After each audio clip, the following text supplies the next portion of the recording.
سب سے ضروری بات کسی بھی چیز کو بدعت یا شرک یا حرام بولنے سے پہلے ضروری یہ ہے کہ آپ جانیں کہ بدعت ہے کیا، حرام ہے کیا، شرک کرنا کس کو بولتے ہیں۔ صرف جو منہ میں آئے بول دینے سے آپ کا آخرت برباد ہو سکتا ہے، آپ خود کافر ہو سکتے ہیں۔ شرک، بدعت یہ لفظ بہت کامن ہو گیا ہے، ہر انسان کے منہ میں یہی لفظ بیٹھا ہوا ہے۔ آئیے دیکھتے ہیں قرآن و حدیث کی روشنی میں اصل میں بدعت ہوتا کیا ہے، بدعت بولتے کس کو ہے۔ آپ پورا ویڈیو دیکھیے، انشاءاللہ آپ سیکھ کر جائیے گا کہ بدعت کسے کہا جاتا ہے، بدعت کا ڈیفینیشن کیا ہے۔ صحیح مسلم حدیث نمبر 867 کتاب الجمعہ میں حضور اقدس نبی رحمت صلی اللہ تعالی علیہ وسلم ارشاد فرماتے ہیں کہ سب سے بہترین بات اللہ کی کتاب ہے، سب سے بہترین ہدایت حضور اقدس نبی رحمت صلی اللہ علیہ وسلم کی ہدایت ہے، اور سب سے برے کام دین میں نئے نکالے ہوئے امور ہیں، اور ہر بدعت گمراہی ہے۔ صحیح مسلم کتاب الزکوٰۃ میں حضور فرماتے ہیں جو اسلام میں کوئی اچھا طریقہ جاری کرے اس کے لیے اس کا ثواب ہے، اور ان سب کا ثواب بھی جو اس کے بعد اس پر عمل کرے۔ ایک حدیث کا مفہوم ہے کہ دین میں کوئی بھی نیا کام نکالنا گمراہی ہے، اور ایک حدیث کا مفہوم ہے کہ دین میں کوئی بھی اچھا نیا کام نکالنا ثواب ہے اور بہت ثواب ہے۔ دونوں ہی حدیث صحیح مسلم کی ہے۔ آج کے لوگ ان حدیثوں سے اپنے حساب سے مطلب نکال لیتے ہیں۔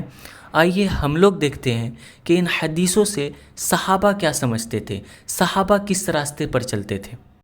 ہمارے 4 امام ہیں، امام اعظم ابو حنیفہ، امام حنبل، امام مالک اور ایک امام شافعی۔ امام شافعی اپنی کتاب مناقب شافعی میں فرماتے ہیں کہ بدعت کی 2 قسمیں ہوتی ہیں، ایک بدعت حسنہ اور دوسری بدعت سیاح۔ بدعت حسنہ اسے کہتے ہیں جو قرآن، سنت، اجماع کے خلاف نہ ہو اور اسے کرنے میں خیر ہو، اور بدعت سیاح اسے کہتے ہیں جو قرآن، سنت، اجماع کے خلاف ہو اور سنت کے خلاف ہو، اسے بدعت سیاح کہتے ہیں۔ آئیے میں بدعت حسنہ اور بدعت سیاح آپ کو حدیث سے سکھاتا ہوں۔ بدعت حسنہ کی پہلی دلیل صحیح بخاری کتاب التراوی حدیث نمبر 2010۔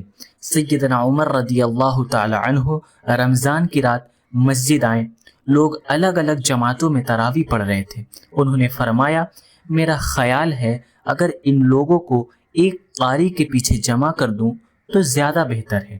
پھر انہوں نے ابی ابن کعب کو امام بنا دیا۔ بعد میں جب حضرت عمر نکلے اور لوگ ایک دوسرے کے پیچھے نماز پڑھ رہے تھے تو حضرت عمر نے فرمایا کہ یہ کتنی اچھی بدعت ہے۔ حضرت عمر نے لفظ کے ساتھ فرمایا کہ یہ کتنی اچھی بدعت ہے۔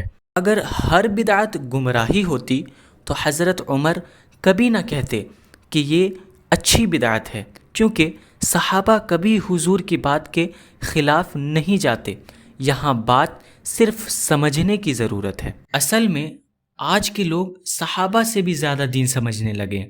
سب یہی ڈیفینیشن دے رہے کہ سب بدعت گمراہی ہے۔ اگر سب بدعت گمراہی ہے تو کیا آپ حضرت عمر سے زیادہ سمجھ گئے حضور کی بات کو؟ وہ عمر جو حضور کے دوسرے خلیفہ ہیں اور ان کا مقام آپ خود جانتے ہیں۔ حضرت عمر نے خود فرمایا کہ یہ اچھی بدعت ہے۔ یہ جو جماعت کے ساتھ ہم لوگ تراوی پڑھتے ہیں یہ بھی بدعت حسنہ ہے۔ اب آج کل کے لوگ جو فرماتے ہیں کہ کوئی بھی نیا کام بدعت ہے، گمراہی ہے، تو آپ اس کے بارے میں کیا کہیں گے جو رمضان میں ہم جماعت کے ساتھ تراوی پڑھتے ہیں؟ یہ بدعت حسنہ کی پہلی دلیل صحیح بخاری سے تھی۔ دوسری دلیل صحیح مسلم حدیث نمبر 1017، وہی حدیث جس میں حضور فرماتے ہیں جو اسلام میں کوئی اچھا طریقہ جاری کرے اس کے لیے اس کا ثواب ہے اور اس پر عمل کرنے والوں کا بھی ثواب ہے۔ بالکل اسی طرح جس طرح حضرت عمر نے ایک اچھا نیا کام ایجاد کیا بدعت حسنہ، اور ان کے راستے پر ہم سارے امت کے لوگ چلتے ہیں، ہر رمضان جماعت کے ساتھ تراویح پڑھتے ہیں، یہ بدعت حسنہ ہے، ہمیں بھی ثواب ملے گا اور ہم لوگوں کے برابر حضرت عمر کو بھی ثواب ملے گا۔ بدعت حسنہ کی ایک اور دلیل، قرآن کو ایک مصحف میں جمع کرنا، یہ بھی بدعت حسنہ ہے۔ نبی صلی اللہ تعالی علیہ وسلم کے دور میں قرآن ایک کتاب کی شکل میں نہیں موجود تھا، جمع نہیں کیا گیا تھا، یہ ابو بکر صدیق رضی اللہ تعالی عنہ کے دور میں جمع کیا گیا ہے۔ سوال، اگر قرآن بک کی شکل میں حضور کے دور میں موجود نہیں تھا تو کیسے تھا؟ کمنٹ میں ضرور جواب دیجیے۔ تو قرآن کو ایک جگہ جمع کرنا کتاب کی شکل میں جو آج موجود ہے، یہ بھی بدعت حسنہ ہے، اور بہت سارے اگزامپلس آپ خود سے دیکھ سکتے ہیں بدعت حسنہ کی، جیسے کہ مدرسوں کا نظام، حضور کے دور میں مدرسے نہیں تھے، یہ بدعت ہے لیکن اچھی بدعت ہے، بدعت حسنہ۔ مسجد میں لاؤڈ اسپیکر لگانا، یہ بھی بدعت حسنہ ہے۔ اور اگزامپل صحیح بخاری، صحیح مسلم اور ساری حدیث کی کتابیں یہ حضور کے دور میں موجود نہیں تھیں، لیکن یہ بہت اچھی خیر کا کام ہے، یہ بہت اچھی بدعت ہے، بدعت حسنہ ہے۔ حدیث کو سمجھنا اتنا آسان نہیں، جامعہ میں، مدرسوں میں پہلے 8 سال کی پڑھائی کی جاتی ہے، تب جا کے حدیث بخاری شریف کو پڑھایا جاتا ہے، سمجھا جاتا ہے۔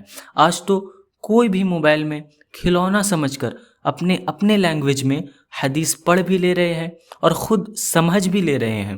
جو لوگ بخاری شریف کا پورا نام نہیں پڑھ سکتے، وہ لوگ حدیث سمجھ بھی لے رہے ہیں اور بدعت اور شرک کا فتویٰ بھی دینے لگ جا رہے ہیں۔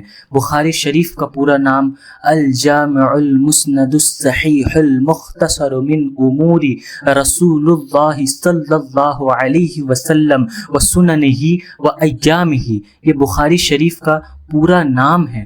آج لوگ اپنے لینگویج میں بخاری شریف کو اور سارے حدیث کو سمجھ رہے ہیں، ایسا بالکل نہیں ہوتا، لوگ گمراہ ہوتے چلے جا رہے ہیں۔